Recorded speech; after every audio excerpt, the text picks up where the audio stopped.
साथ संगत जी, प्यार से कहना धन्य निरंकार जी। सतगुरु ने समझाने के लिए क्या किया साथ संगत जी, बड़े प्यार से कहिए धन्य निरंकार जी। महापुरुषों, एक बार एक संत महात्मा बड़े ही व्याकुल स्थिति में सतगुरु के पास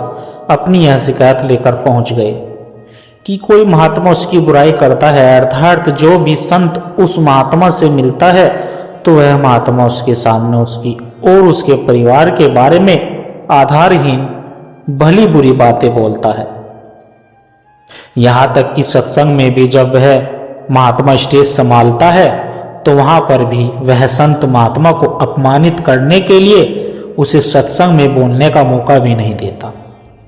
और उस संत ने आगे कहा कि बाबा जी, वैसे तो मुझे इन बातों से कोई फर्क नहीं पड़ता है, लेकिन मुझे बुरा इसलिए लगता है क्योंकि मैं तो कभी उसे इस मनमत भरे व्यवहार कि किसी और संत के पास चर्चा भी नहीं करता और ना ही मैं उसकी कभी बुराई या निंदा करता हूं, क्योंकि मैं आपकी दी हुई शिक्षा का पालन और शरण करता हूं। आपने कहा है कि किसी की निंदा नहीं करनी और संत के निंदक के बारे में तो आपने विशेष कहा है कि संत का निंदक बक ना जाए। तो महापुरुषों, उस संत की बातों को सुनकर बड़े ही ध्यान से और उस संत को जवाब देने से पहले सतगुरु ने उससे कहा कि मैं तुम्हारी समस्या का समाधान बाद में करूंगा, मगर उससे पहले तुम्हें मेरे लिए एक काम करो। मैं चाहता हूं कि तुम मेरे एक संत का हाल चाल पूछकर मुझे बताओ और जैसा हाल वह तुम्हें बताएगा ठीक वैसा का वैसा ही हाल आकर मुझे बताना है। और सतगुरु ने उसे यह भी कहा कि वह संत मुझे बहुत प्यारा है, मगर कुछ दिन पहले उसकी तबीयत खराब हो गई थी, इसलिए मैं चाहता हूं कि तुम उसका हालचाल पूछकर मुझे बताओ। तो महापुरुषों, सतगुरु का हुक्म मानकर वह महात्मा उस संत के पास पहुंच गया और उसने उस संत से कहा कि सतगुरु ने आपका हालचाल पूछने के लिए मुझे आपके पास भेजा है। तो संत महात्मा ने ऐसा कहने पर उस संत ने जवाब दिया कि जाओ, तुम सतगुरु से यह कह देना कि पहले बहुत बीमार था, मगर अब जब से जहर पीने लगा हूं तब से ठीक होने लगा हूं। तो सतगुरु के कहने पर महात्मा का हाल पूछने गया वह संत उस महात्मा का ऐसा जवाब सुनकर हैरान तो था ही, और सतगुरु उसको कुछ समझ नहीं आ रहा था, लेकिन क्योंकि सतगुरु का हुक्म था और सतगुरु का आदेश भी था कि वह संत जैसा भी हाल उसे बताए तो ठीक वैसा ही आकर मुझे बताना है, तो इसलिए वह संत सतगुरु के पास दोबारा आया और आकर सतगुरु को बताने लगे कि वह महात्मा बोल रहा है कि जब से जहर पीना शुरू किया है तब से ठीक होने लगा हूं। तो यह सुनकर सतगुरु मुस्कुराने लगे। फिर उस संत ने सतगुरु को याद दिलाया कि सतगुरु, मैंने भी तो आपको अपनी व्याख्या सुनाई थी, तो तब आप ही बताइए कि मैं क्या करूं। अर्थात आपने कहा था कि फले महात्मा का हाल पूछ कर आओ, तब आपके सवाल का जवाब दोगे। तो सतगुरु फिर मुस्कुराने लगे और उस महात्मा से कहने लगे कि तेरी बात का जवाब तो मैं पहले ही दे चुका हूं, मगर तू अभी तक नहीं समझा। तो महापुरुषों, क्योंकि संत की मत गुरु की मत जितनी विशाल नहीं है और ना ही उतनी महान होती है, तो लिहाजा वह संत भी नहीं समझ पाया और वह कहने लगा कि सतगुरु, आप ही मुझे समझा दीजिए कि आपने मेरे प्रश्न का उत्तर आखिर दिया क्या है। सतगुरु फिर से मुस्कुराने लगे और फिर उस संत महात्मा को समझाते हुए सतगुरु ने कहा कि आज जो शिकायत लेकर तुम यहाँ पर आए हो, तो कुछ समय पहले ठीक ऐसी ही शिकायत लेकर वह महात्मा भी मेरे पास आया था, जिसका हाल पूछने के लिए मैंने तुम्हें वहां पर भेजा था। अर्थात वह भी किसी के द्वारा की जा रही अपनी निंदा, चुगली और बुराई से इतना व्याकुल हो गया था कि जितना कि आज तुम नजर आ रहे हो, और उसकी व्याकुलता को मैंने ही बीमारी का नाम दिया था कि वह बीमार है। तब मैंने उसे बोला था कि जब कोई आपकी निंदा, चुगली या बुराई करता है तो तुम उसे निरंकार पर छोड़ दो, यह सब देख लेगा। कहने का भाव कि जब कोई संत किसी दूसरे संत से मिलता है और अगर वह केवल इस निरंकार की बातें ही करता है तो वह सार्थक है, लेकिन अगर वह किसी संत की बुराई से उस मुलाकात की घड़ियों को नष्ट कर रहा है तो यह उसी के लिए हानिकारक है,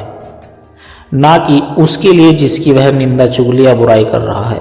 और अगर वह संत सत्संग में भी तुम्हें देखकर अनदेखा करेगा, तुम्हारा अपमान करने की कोशिश करेगा, तो इसका मतलब है कि वह मेरी सत्संग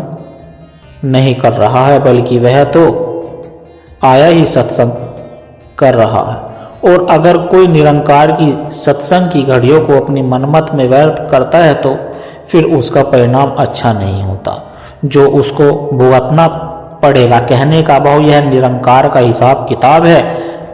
और यह अपने हिसाब किताब में जरा भी गड़बड़ नहीं करता। फिर इसके आगे सदगुरु ने कहा कि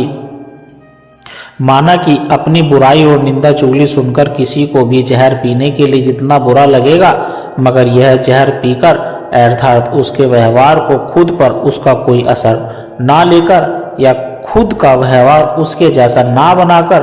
तो यह तुम्हारे लिए ही गुरुमत पर चलने का मार्ग प्रशस्त करता है। क्योंकि अगर ऊंचाई पर चढ़ना है तो झुककर चलना होगा और रास्ते में पड़े पत्थर से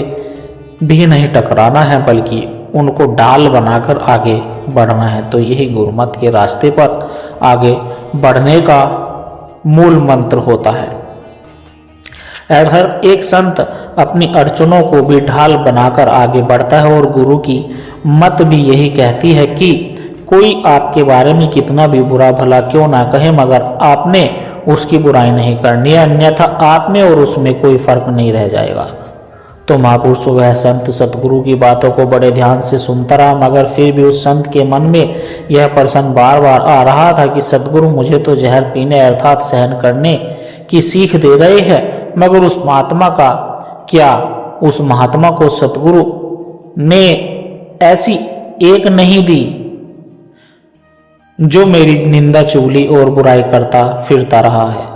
अर्थात क्या सतगुरु ने उसको नहीं समझाया होगा कि किसी की निंदा चुगली या बुराई नहीं करनी है? लेकिन महापुरुषों सतगुरु क्योंकि अंतर्यामी होता है, उसे इसे पता होता है कि मेरे संत के मन में क्या भाव या क्या जिज्ञासा जन्म ले सकती है। कहने का भाव उस संत के मन में यह सवाल पैदा होने से पहले ही सतगुरु ने उसके सवाल का जवाब देते हुए अपनी बात को जारी रखा और सतगुरु ने कहा कि अब अगर तेरे मन में सवाल पैदा हो रहा होगा कि क्या मैंने उसको निंदा चुगली या बुराई करने से मना नहीं किया, या सिर्फ तुमको ही यह जहर पीने के लिए या सहन करने की सीख दे रहा हूं, तो इसका जवाब है कि मेरी हर शिक्षा, हर एक वचन, हर संदेश या उपदेश हर एक मानव के लिए होता है। लेकिन मेरी बात मानता केवल वही है जो गुरुमत पर चलने की कोशिश करता है। अर्थात जब कोई गुरसिक गुरुमत पर चलने की कोशिश करता है, मैं उसकी उंगली ठीक उसी बालक की माँ की तरह पकड़ता हूँ जिसका बालक जब चलना सीखता है और माँ उसकी उंगली पकड़कर उसको लड़खड़ाते हुए गिरने से बचाती है और एक एक कदम चलना सिखाती है। कहने का भाव मैं तुमको इसलिए सहन करने की सीख दी है क्योंकि मुझे भरोसा है कि तुम मेरी बात को मानोगे। जैसे तुमने निंदा चुगली और बुराई ना करने की मेरी बात को मानकर उस संत की किसी के पास निंदा चुगली या बुराई नहीं की है, फिर भले ही वह तेरे बारे में भला बुरा कहता है, जबकि उस संत ने मेरी यह बात ना मानकर मेरी निंदा ली है और बुराई कर रहा है। तो महापुरुषों सतगुरु की इन बातों का एक एक शब्द उस संत की आत्मा को उसी आध्यात्मिक खुराक बनकर बल बख्श रहा था।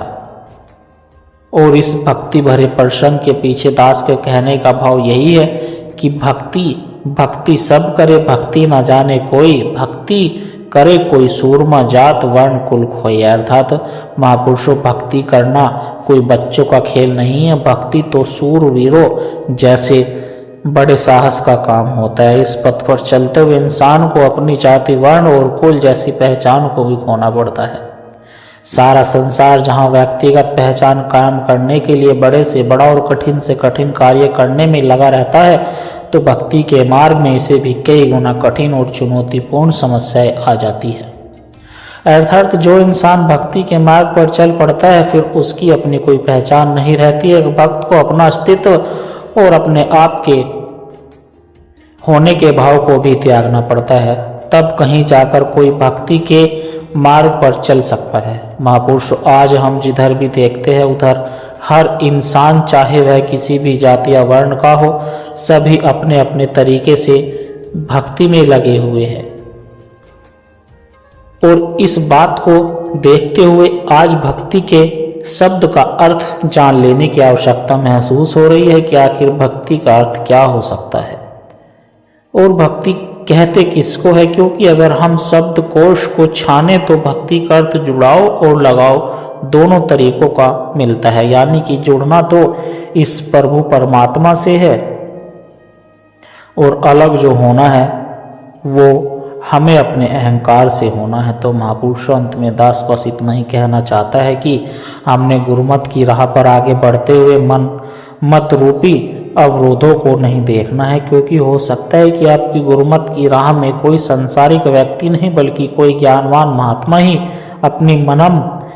के बस में होकर आपकी राहों में रुकावट पैदा करने की कोशिश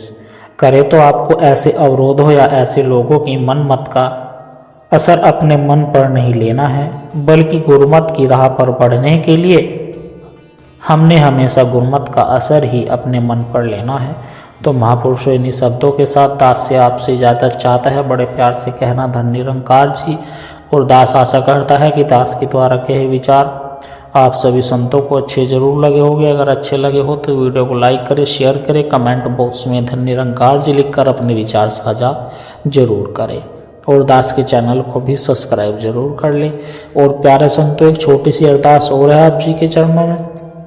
अगर इन विचारों ने आपके दिल को छुआ है, अगर आपको इन विचारों से आत्मिक शांति का एक कण भी महसूस हुआ, तो इस ज्ञान के प्रसाद को केवल अपने तक सीमित ना रखे,